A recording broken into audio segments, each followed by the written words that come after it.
So my passion really comes from the fact that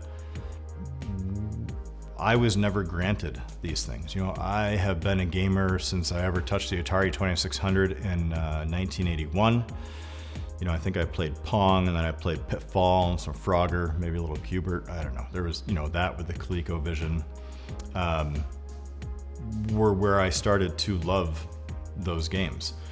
But as I got older, you know, I always didn't find myself in the right space.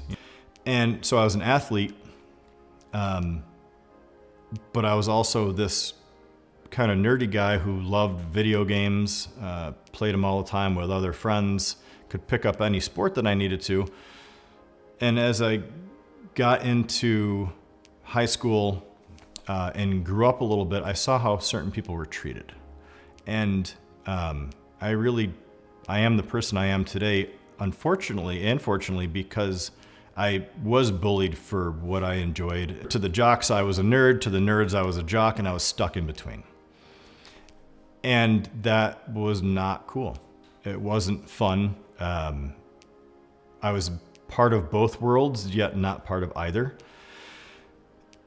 And gaming wasn't like it is today. Gaming today is integrated into society, right? There are a lot of people who play sports who also play video games. It's not as big of a stigma as it was back when I was growing up. So the fact that people can go to a place in esports and there is an option for anybody to play is great. And what I mean by that is gamers in general, the majority of gamers, don't care who you are. And that's not a negative, that's a positive. They don't care how you identify, what color your skin is, who you pray to, who you love, or even if you have a disability. As long as you can get to the controller or keyboard or a mouse, that's what they care about. Oh, you play League? I play League. You're done.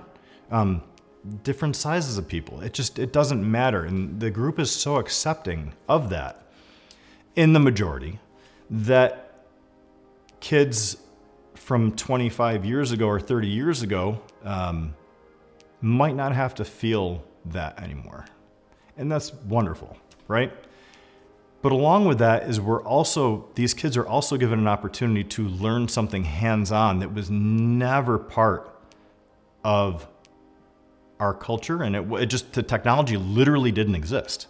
It hasn't, as I said before, it's been about 10 years before this really kind of jumps in and became a thing.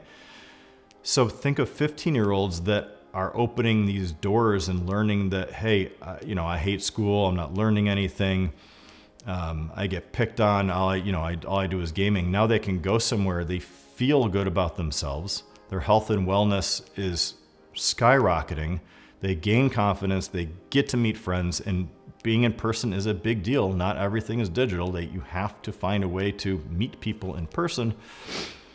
And now they're learning skills and they actually care about school because they found something they enjoy, and now they get to make choices.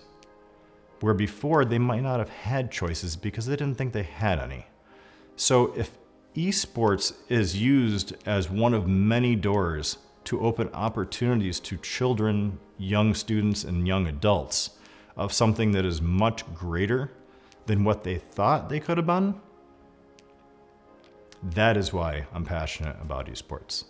What I get to do at Palmer Hamilton and what I'm blessed to do is the fact that I don't directly affect anybody's life. Nothing I do has the ability to make anybody's life better. But I get to be a part of it.